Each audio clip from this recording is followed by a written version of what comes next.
Dua langkah lagi ya. Kita muter. Jadi kita muter juga searah jarum jam ya, namanya proteksi. Hati-hati ini ya, karena tangga candi juga lumayan tinggi. Ini tangga candi. Pelan-pelan ya. Jadi di sini banyak narsa, tokoh patungnya itu rusak, tidak ada kepalanya ya. Lihat bahwa patung itu ya dulunya waktu diketemukan ini kepalanya lepas. Kepalanya lepas. Ini sudah direstorasi ya. Iya. Jadi di dalamnya itu dibor, dipasang ya. Jadi sampai sekarang masih ada 56 kepala patungnya yang belum kepasang. Masih disimpan di balai konservasi.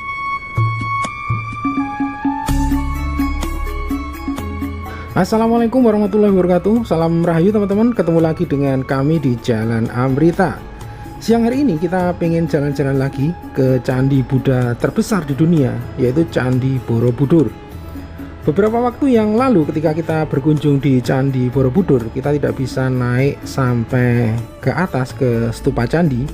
Namun pada kesempatan kali ini kita sudah bisa naik sampai ke atas candi, meski masih bersifat uji coba terbatas. Nah, untuk perjalanan hari ini jalur yang akan kita lalui bukan melalui jalur utama yaitu Jalan Magelang, namun kita akan melalui jalur alternatif yaitu jalur via Minggir Sleman dan Kalibawang Kulon Progo daerah istimewa Yogyakarta. Nah, perjalanan ke Candi Borobudur akan ditempuh dalam jarak 42 km dan akan ditempuh dalam waktu kurang lebih 1 jam 23 menit dari titik 0 km Yogyakarta. Oke teman-teman, ikuti perjalanan kami ke Candi Borobudur, Magelang, Jawa Tengah. Saat ini kita berada di Jalan Bayangkara. Di depan kita, di sebelah kanan kita ini ada yang namanya Pasar Patok.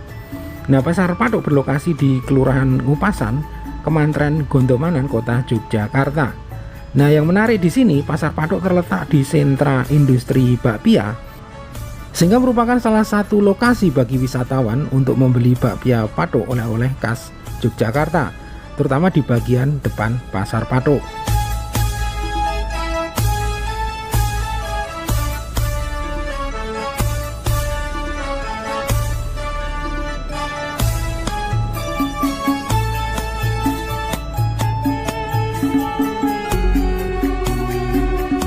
Nah, perlu kami sampaikan teman-teman bahwa Jalan Bayangkara ke arah utara ini merupakan jalan satu arah, dan jalan ini masih berada di kawasan Malioboro karena lokasinya sangat dekat dengan Jalan Malioboro.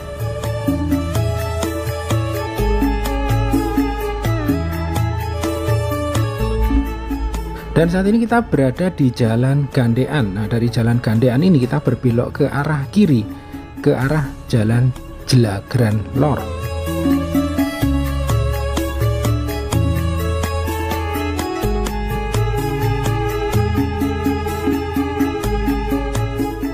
Nah, saat ini kita sudah berbelok ke arah utara, ke arah Jalan HOS Cokro Aminoto. Nah, kemudian nanti dari Jalan HOS Cokro Aminoto, di depan ini ada pertigaan, kita berbelok ke arah kiri, ke arah Jalan Godean.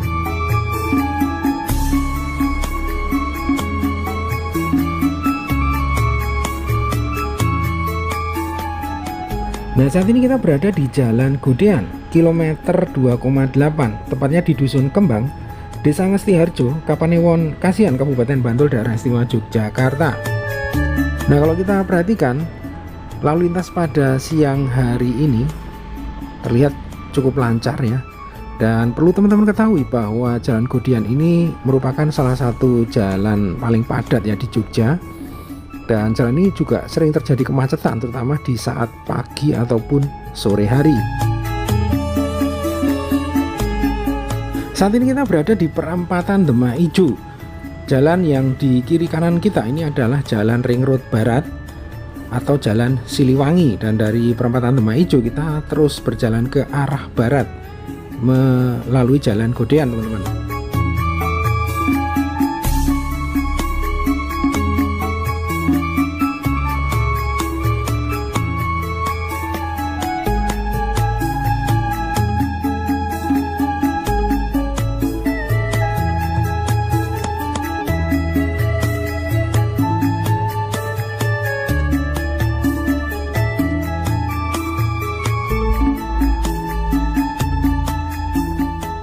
Saat ini kita berada di Jalan Godean kilometer 10, tepatnya di Dusun Gentingan, Desa Sidoagung, Kapanewon Godean, Kabupaten Sleman, Daerah Istimewa Yogyakarta.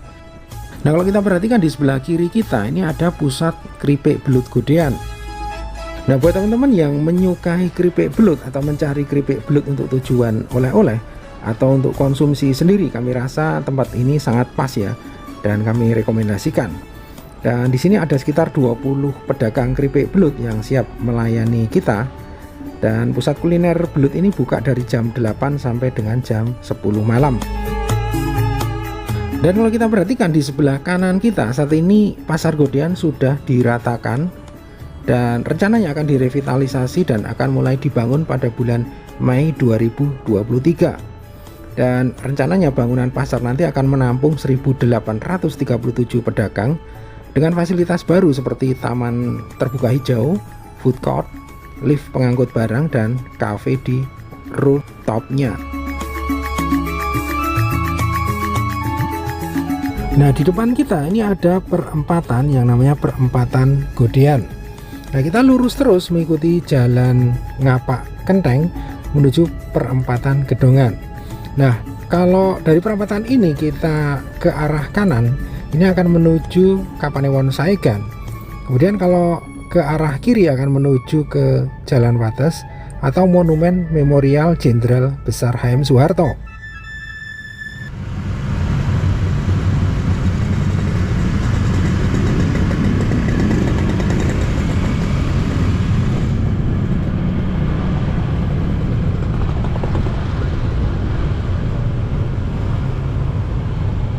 Nah, teman-teman, saat ini kita berada di Dusun Gedongan, Desa Sumber Agung, Kapanewon Moyudan, Kabupaten Sleman, Daerah Istimewa Yogyakarta. Nah, dari perempatan Gedongan ini kita berbelok ke arah kanan, ke arah Jalan Gedongan Tempel.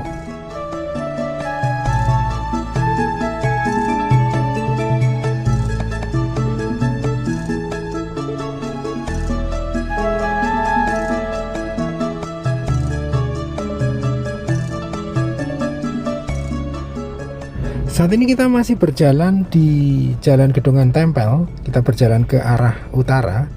Kita berada di Desa Sumber Agung, Kapanewon Moyudan, Kabupaten Sleman, Daerah Istimewa Yogyakarta. Saat ini kita sedang melewati area persawahan yang luas. Dan kalau kita perhatikan di kanan dan kiri kita, pemandangannya sangat indah dengan hamparan sawah nan hijau, sehingga bisa bikin adem di mata ya. Dan jalan ini menurut kami bisa dijadikan salah satu spot healing yang bagus ya teman-teman. Nah, kemudian di depan kita ini ada pertigaan pertama, kita berbelok ke arah kiri, ke arah Kapanewon Minggir teman-teman.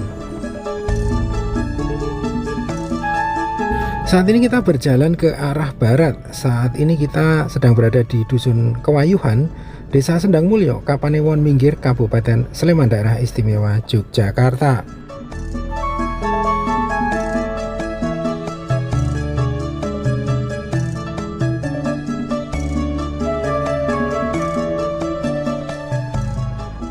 Nah, kemudian di depan kita nanti ada pertigaan, jadi ada pentokan jalan. Ini adalah Kapanewon Minggir. Nah, dari Kapanewon Minggir kita berbelok ke arah kiri teman-teman, menuju arah Jembatan Kreo.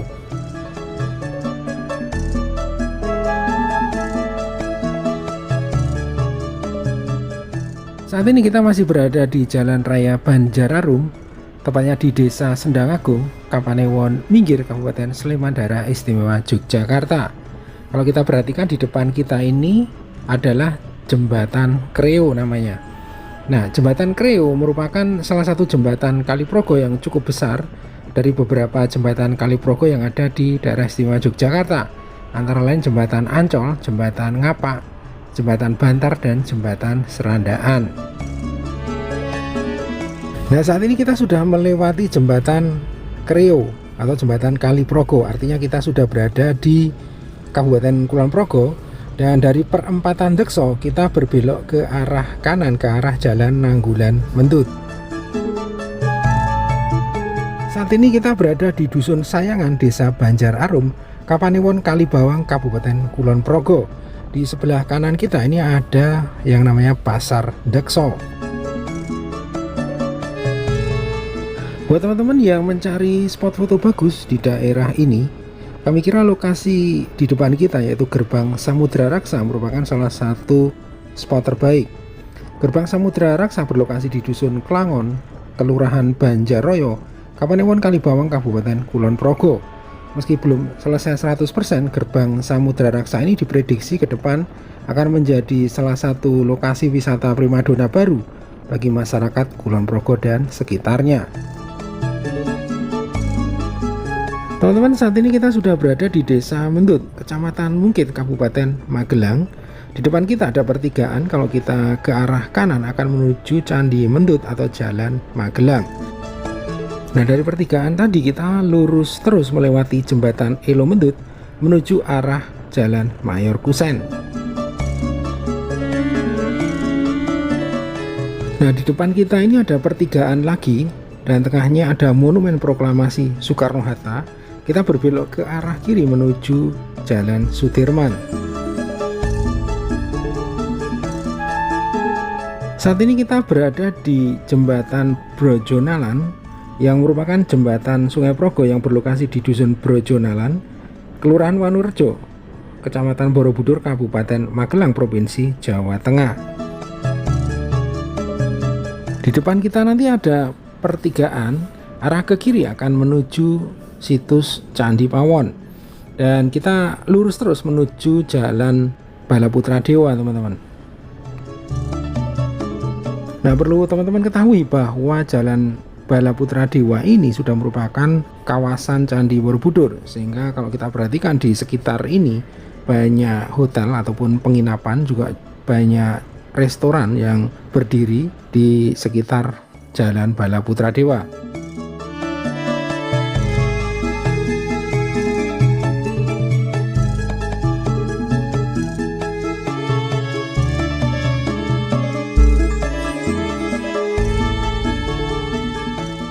Nah, kalau kita perhatikan di depan kita ini ada pertigaan, dan dari pertigaan kita berbelok ke arah kanan menuju Jalan Pramodawardhani.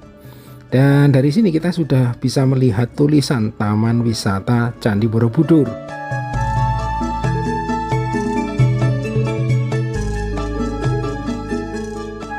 Nah, dari Jalan Pramodawardhani di depan kita nanti ada pertigaan, kita akan berbelok ke arah kiri ke arah Jalan Medang Kamulan, dan selanjutnya kita akan mencari parkir di sekitar kawasan ini, teman-teman.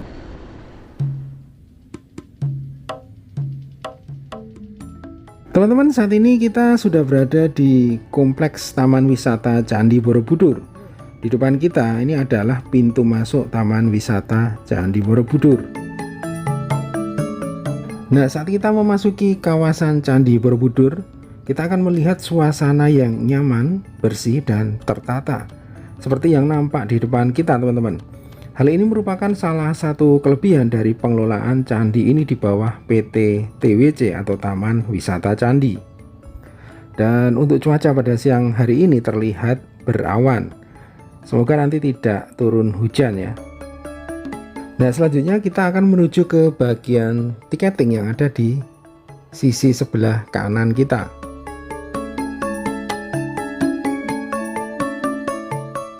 Kemudian untuk harga tiket dan peraturan selama berkunjung di Candi Borobudur ini bisa dilihat pada layar monitor di atas loket.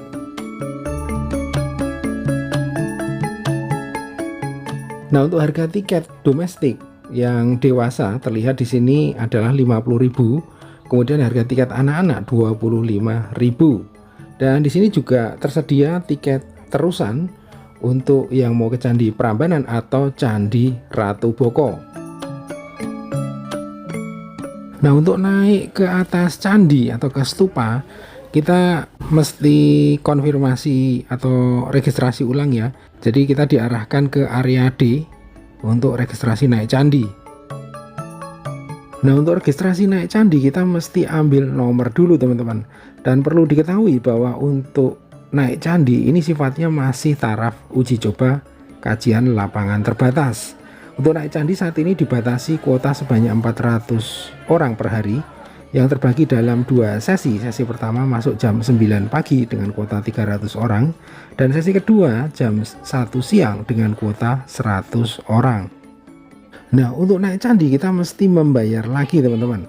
Jadi 70.000 per orang untuk dewasa umum, 50.000 per orang untuk anak-anak. Sedangkan untuk pelajar cukup membayar 5.000 saja per orangnya. Nah, fasilitas yang akan kita dapatkan setelah kita membayar biaya tambahan 70.000, kita akan mendapatkan sandal upanat, kemudian gelang tiket naik candi, dan pemandu wisata. Nah, untuk perjalanan kali ini kita akan dibantu oleh pemandu wisata bernama Bapak Kolil.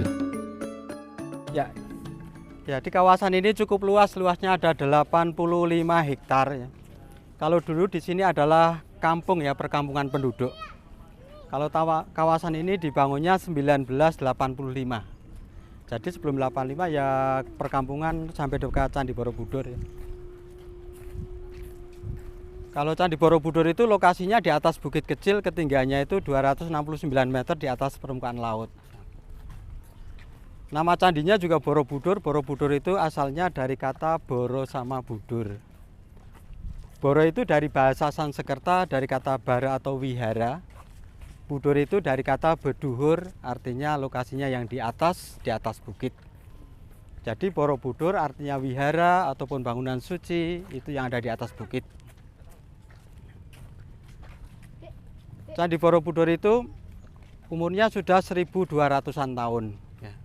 Karena berdasarkan beberapa prasastinya, Candi Borobudur itu dibangunnya waktu kerajaannya Mataram kuno oleh Raja Samaratungga dari dinasti Sailendra ataupun Wangsa Sailendra abad 8 Masehi. Abad 8 Masehi tahun 800-an ya. Candi Borobudur itu dulunya difungsikan sebagai tempat ibadah. Di samping sebagai tempat ibadah juga difungsikan sebagai belajar agama Buddha. Digunakan waktu itu sampai 1,5 abad waktu setelah dibangun. Selanjutnya karena waktu itu ada bencana alam, ada gempa bumi, juga terutama Gunung Merapi meletus tahun 1006, Candi Borobudur itu sempat runtuh, juga ketutup abu.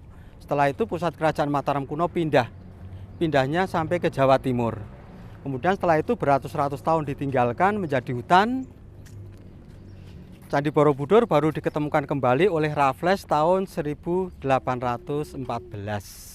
Jadi 200-an tahun yang lalu baru diketemukannya Candi Borobudur. Yaitu Candi Borobudur di sana itu ya. Kita bisa melihat Candi Borobudur.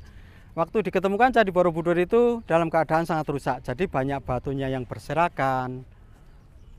Juga waktu itu ketutup pohon, juga semak belukar. Kalau sampai sekarang Candi Borobudur itu sudah mengalami 2 kali restorasi ataupun pemugaran. Pemugaran pertama itu dilakukan waktu zamannya Belanda oleh Theodorus van Erp tahun 1907 sampai 1911. Tapi restorasi pertama itu fokus bagian atas dari Candi Borobudur. Yaitu tepatnya yang lantai 8 sampai 10 atau yang stupa-stupa di atas. Yang di badan candi waktu itu belum direstorasi. Baru kemudian setelah 60 tahun dari restorasi pertama, ternyata Candi Borobudur itu mengalami kerusakan lagi. Terutama badan candi itu banyak lantainya ambles, juga dindingnya miring. Ya. Itu para ahli menyimpulkan penyebab kerusakan yang kedua karena air hujan yang masuk ke struktur Candi Borobudur, karena Candi Borobudur itu sebenarnya tidak semuanya batu, dalamnya tanah atau bukit ya, karena dalamnya bukit atau tanah, air hujan masuk ke bukit di dalamnya, erosi menyebabkan di bagian luar juga ikut ambles, juga dindingnya miring. Kemudian oleh pemerintah Indonesia yang disupport atau dibantu negara-negara dari UNESCO dilakukan pemugaran yang kedua.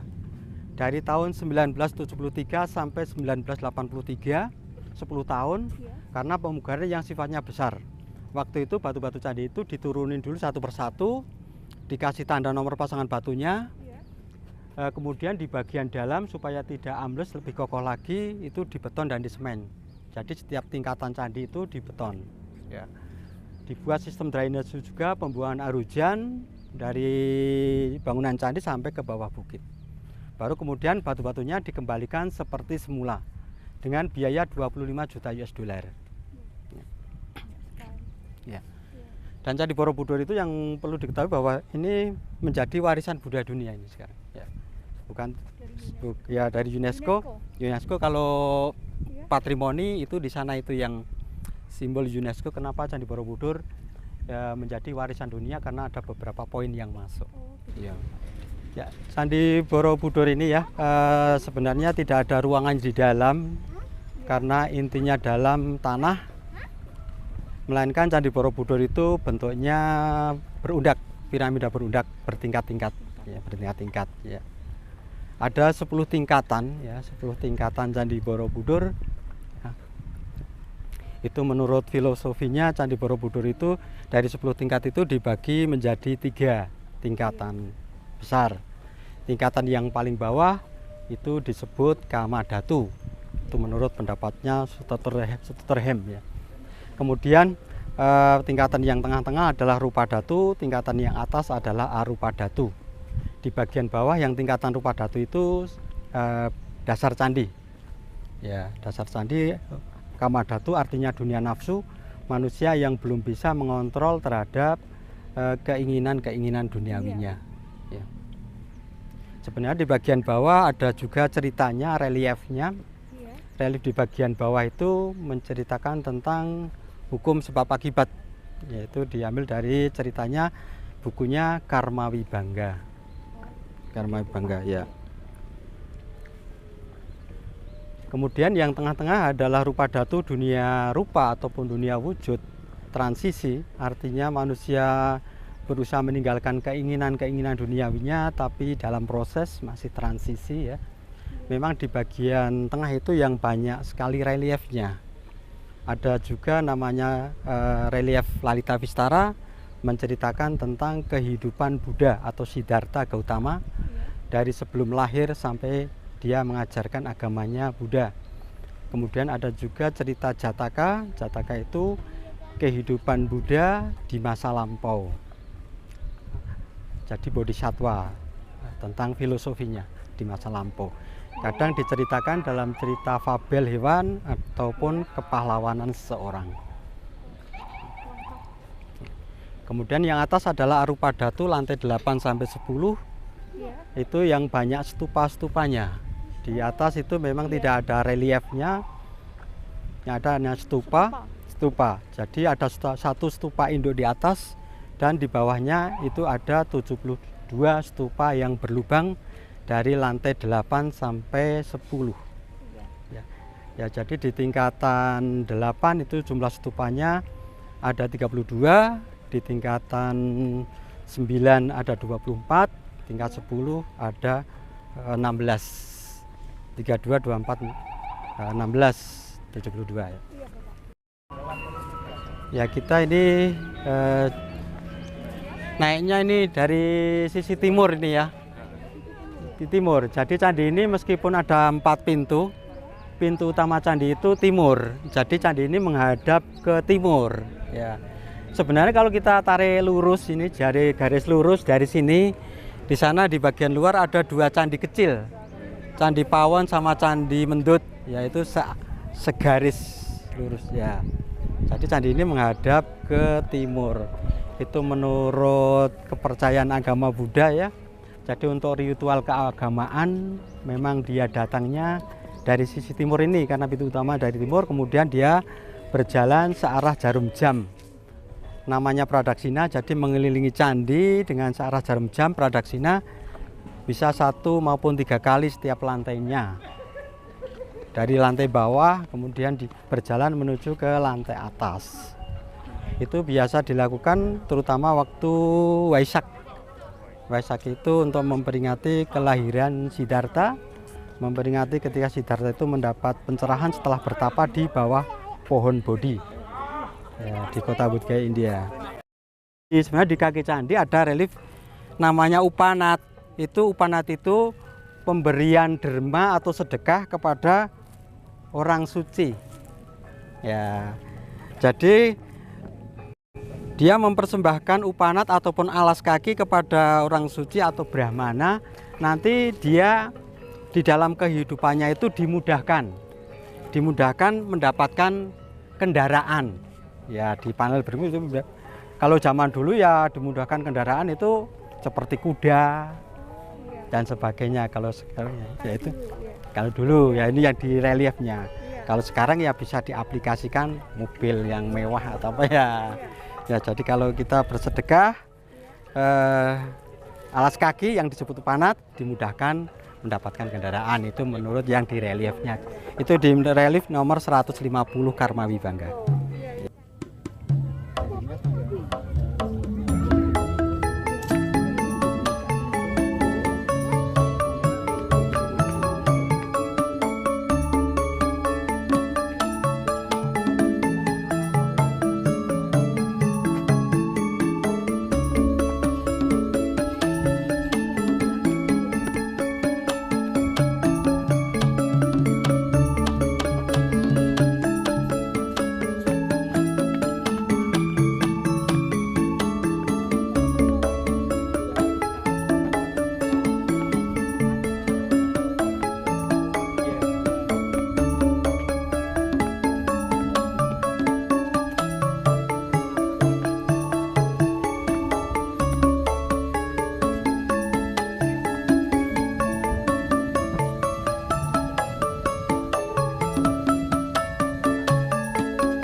Ya, kita belum masuk candi, kita dipersiapkan ya di tangannya, dipastikan gelangnya masih ada ya. Kita 9 orang ini ya, sama yang kecil tadi ya. Jadi setelah masuk di situ nanti kita memakai upanat atau sandal. Ini di sebelah kanan.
Jadi di sini banyak arca ataupun patungnya itu rusak, tidak ada kepalanya ya.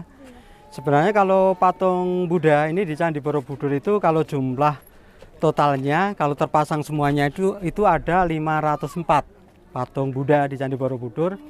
Dan ternyata itu sekarang itu tidak ada 504. Yang terpasang di Candi Borobudur itu 475. Artinya masih ada 29 patung Buddha itu yang belum terpasang di sini ya.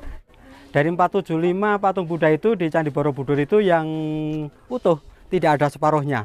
Karena yang ada kepalanya itu hanya 228, yang tidak ada kepalanya itu 247 ya. Itu kenapa banyak dari patung Buddha ini yang tidak ada kepalanya? Karena dulu candi ini pernah rusak ya, pernah runtuh. Itu disebabkan karena gempa juga Gunung Merapi terutama meletus tahun 1006. Waktu itu Candi Borobudur itu ditinggalkan oleh komunitas Buddha. Waktu itu ibu kota Kerajaan Mataram kuno pindah ke Jawa Timur. Kemudian setelah itu sampai beratus-ratus tahun ditinggalkan menjadi hutan ya. Jadi waktu diketemukan candi ini tertutup pohon juga semak belukar ya. Sampai sekarang masih banyak dari kepala arcanya maupun batunya itu belum diketemukan ya. Memang banyak dari kepala patungnya itu yang belum diketemukan. Ada juga waktu zamannya Belanda itu batu-batu candi ini ataupun kepala arcanya patung singa itu yang digunakan untuk hadiah atau souvenir. Karena ada data sejarah itu waktu ada kunjungan Raja Chulalongkorn waktu itu 18 ya dari Thailand. tahun 1871 Raja Chulalongkorn itu oleh pemerintah Belanda banyak dihadiahi batu-batu candi. Ada arca Buddha, ada batu berelief, patung singa ya. Bahkan sampai sekarang itu masih ada di Thailand, ada patung singa yang dari Candi Borobudur. Dan di Thailand itu berada di dalam kuil, dan oleh masyarakat Thailand patung singa yang dari Borobudur itu dijadikan sebagai tempat ibadah pemujaan ya. Ya, ini batu ini asli ya. Jadi batunya ini memang disusun tidak memakai perkasemen maupun lem, sistemnya interlocking, saling kunci mengunci ya. Kemudian di samping interlocking di bawah itu, di atasnya itu dikunci juga, dibuat lubang seperti ini. Sambungannya itu bentuknya ekor burung. Ya, jadi dulunya di sini ada pengunci dari batu juga. Ya. Ini karena pernah direstorasi, batu ini pernah dibongkar, diturunin. Waktu itu setiap batu itu sama pasangannya itu dikasih tanda. Contohnya ini ada pasangannya seperti ini ya, ini sama jodohnya sama ini. Kemudian sama ini juga ada ini tandanya, sama ini juga ada tandanya. Dan ini semuanya batu asli. Kalau yang batu baru ya adalah ini. Kita bisa mengidentifikasi batu lama sama batu baru itu batunya yang baru itu kalau sekarang itu dikasih tanda. Kayak paku putih itu ya. Jadi sebagai tanda saja bahwa itu batu baru. Dan batu baru itu dipastikan tidak ada ukirannya. Jadi semua batu yang ada reliefnya di sini adalah batunya asli. Ya, karena batu baru tidak boleh dipahat ataupun diukir. Dan ini patung Buddha ini yang membedakan adalah posisi tangannya ya. Di sebelah timur sini tangan patungnya seperti itu ya. Itu tangannya ditutup, jadi yang sebelah kanan itu yang beda-beda, yang sebelah kiri tetap seperti ini. Ini di sebelah timur sikap tangannya namanya Bumi Spar Samudra. Kalau nama Budanya Akshobhya, itu artinya menyentuh bumi sebagai saksi atau melambangkan kekuatan iman. Jadi ketika Siddhartha itu digoda oleh Mara, Mara itu jenis kalau di dalam agama lain mungkin setan ya yang jahat, dia meminta perlindungan kepada Dewa Bumi, menyentuh bumi sebagai saksi. Kemudian kalau patung yang di sini di sebelah selatannya ini adalah tangannya dibuka. Kalau nama Budanya Ratnasambhawa, sikap tangannya adalah Waramudra. Waramudra itu filosofinya membuka hati, membuka pikiran untuk sharing ya, derma ataupun sedekah. Kalau yang di sebelah barat nanti sikap tangannya lain lagi. Di sisi barat sikap tangannya seperti ini, Jhana Mudra, sikap tangannya bentuknya bunga lotus, bunga teratai ya. Bunga lotus, bunga teratai seperti ini. Ya, itu sedang konsentrasi berdoa ataupun meditasi. Sedangkan di sisi utara itu sikap tangannya adalah Abhaya Mudra. Abhaya Mudra tidak takut bahaya. Jadi di setiap sisi bentuk patungnya, sikap tangannya itu beda-beda. Timur seperti ini, selatan seperti ini, barat seperti ini, utara seperti ini. Kemudian sebenarnya di lantai 6 itu, yang di lantai 6 semuanya sikap tangannya sama, beda lagi sikap tangannya seperti ini, Vitarka. Artinya melambangkan pemikiran. Kemudian yang di dalam stupa sikap tangannya lain lagi seperti ini, Dharma Cakra Mudra, memutar roda Dharma, mengajarkan 8 jalan kebenaran ya. Jadi di Candi Borobudur itu sebenarnya banyak sekali relief. Di bawah itu namanya Karma Wibangga, menceritakan tentang hukum sebab akibat ya. Kalau yang di tengah itu di lantai 3 kalau saya menurut ke lorong pertama. Di lantai berapa? Ini lebih ke lantai 4 kalau saya lantai 4 ya. Ini ceritanya tentang ya jadi ini ceritanya tentang Jataka ya, Jataka. Jataka itu kehidupan Buddha atau Siddhartha di masa lampau. Ya.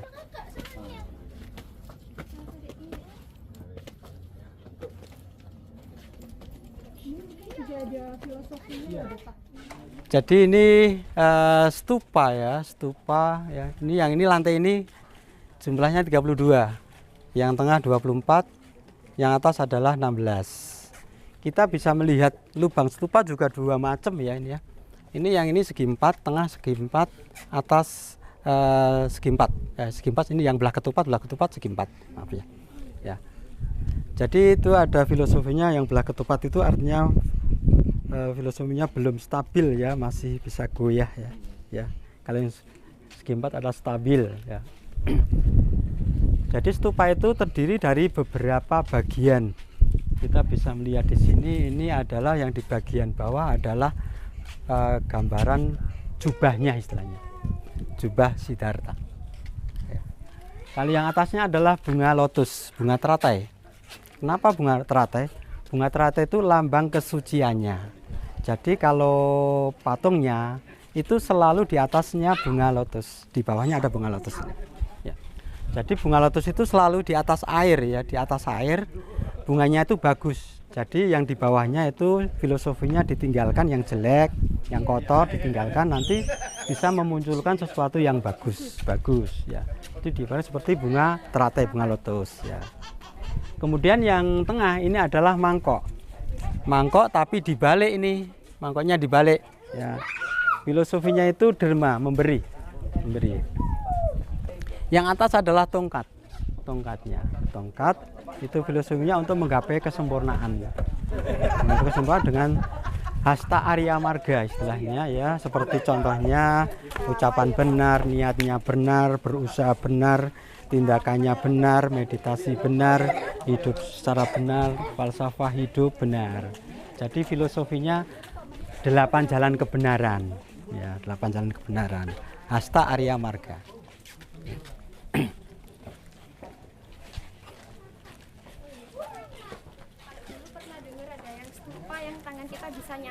Oh iya.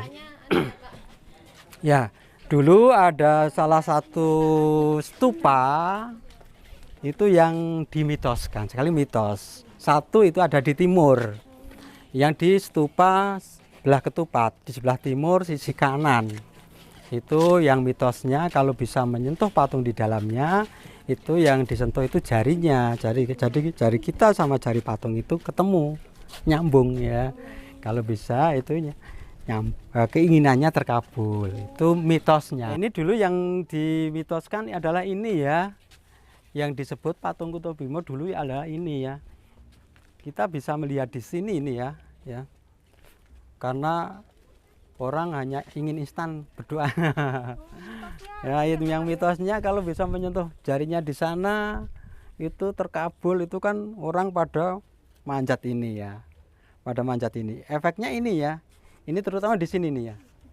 Ini batunya sudah ini ya berkurang, ini juga tergerus. Karena untuk menyentuh kan manjat. Ya ini. Ya, di sini juga. Di samping ini rusak, kadang juga di sini bahaya. Kadang ada yang jatuh ya begitu. Jadi sebelum pandemi pun itu ini sudah tidak boleh menyentuh ya. Sebenarnya filosofinya itu usaha kita. Jadi kalau kita mau menggapai sesuatu ya kita harus sungguh-sungguh. Tidak cuma sampai di tengah jalan. Menggapainya harus sungguh-sungguh sampai atas. Ya, sampai dapat istilahnya. Ya ini yang di sebelah timur ini ya patungnya ini ya.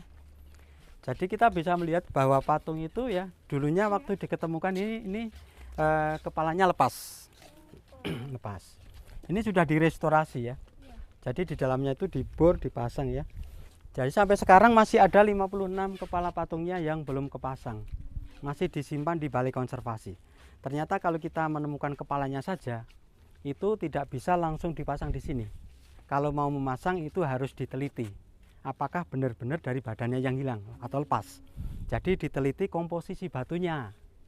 Dari yang badannya dulu kandungannya apa, kobalt, magnesium, kalsium dan sebagainya. Kemudian yang kepalanya misalnya mendekati itu bisa dipasang. Jadi waktu restorasi kedua, restorasi pertama itu oleh pemerintah Belanda ada 2 buah stupa yang dibiarkan terbuka. Ya, supaya mungkin orang tidak penasaran ketika itu kita bisa melihat patung Buddha ketika di sana itu menghadap ke timur ya, atau sunrise ya. Kalau yang di sini yang di barat ketika sunset.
Oke teman-teman, demikian perjalanan kami pada siang hari ini di Candi Borobudur. Terima kasih sudah menonton video ini sampai akhir. Sampai berjumpa di video berikutnya. Wassalamualaikum warahmatullahi wabarakatuh. Salam rahayu dan matur nuwun.